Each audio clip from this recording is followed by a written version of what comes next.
Hey guys, it's Christina, aka Miss Strawberry Bacon. I don't like that intro.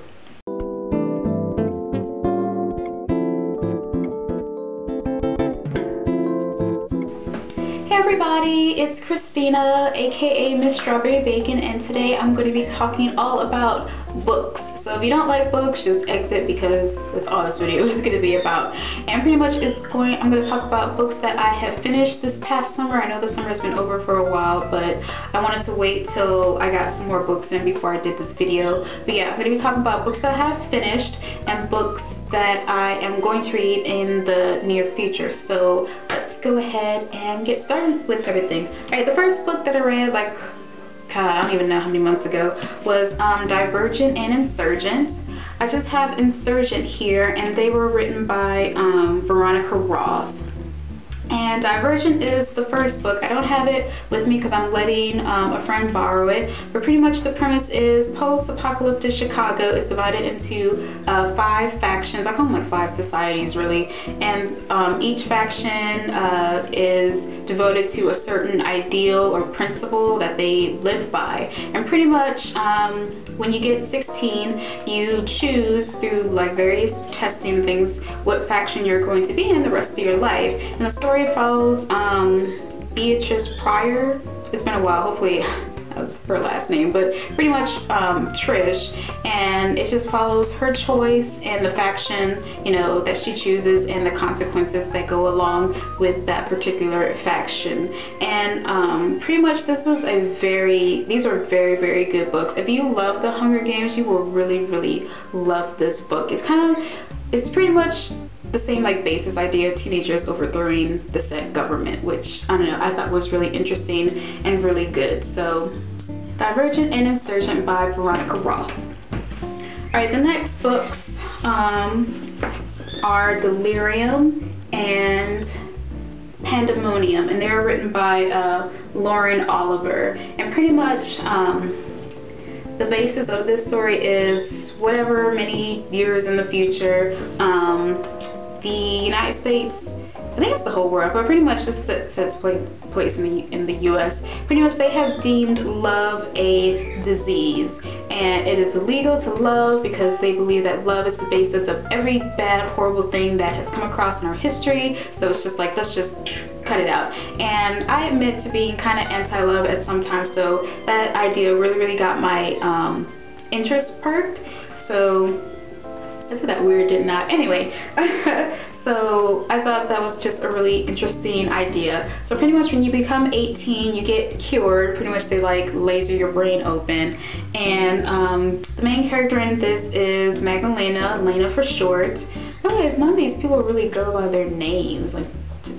Anyway, but pretty much her family has been kind of like tainted by love in various ways. I'm not going to go into it. And she is just super, super excited about love because, you know, her whole life she's believed that, you know, love is dangerous. You don't want to be infected with the disease. Oh, terrible things, you know, it could kill you. And, you know, lo and behold, surprise, surprise, she falls in love. So pretty much this is a love story with like that risk involved, and it was a really good book. It was a little bit predictable, but it still kept my interest going because you know, you kind of like root for them. So that was Delirium. And then Pandemonium, can't really go too much into it without really going into what happens in Delirium, but Pandemonium is just a continuation of, you know, all the craziness of the events that happen in Delirium. We have some new relationships, some old relationships, and a nice little cliffhanger at the end, which I was really angry at, but I figured that cliffhanger was gonna happen, and it did. So just gotta wait for the next book, which I hope comes out next year, I believe, which is called Requiem. So I'm excited for that to come out. And again, these books were written by Lauren Oliver. Alright, the next book that I finished not too long ago actually, and it's Unholy by Neal Shusterman, or Shusterman. I'm sorry if I'm pronouncing that wrong. And pretty much this book is a continuation of our Unwind story, and I've already talked about Unwind. It's pretty much whatever many years in the future, people can't abort their children, but if you still don't like them, when they become teenagers, you can have them unwind, which pretty much all of their organs and body parts will go to different donors and things like that. So pretty much it's a story of, it's like, well, there's a lot more layers to it, but the premise is just about like forced organ donation, total organ donation of like teenagers.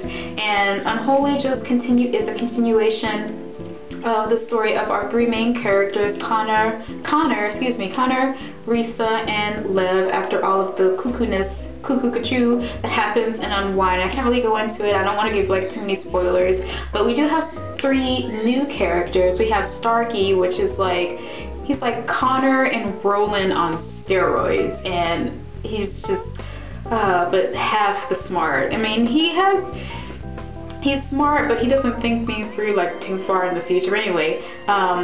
So that's Starkey. We also have Miraculina. I don't know, I've been calling her Mira. She has a very complicated name. It's pretty much, I think, the Italian form of miracle.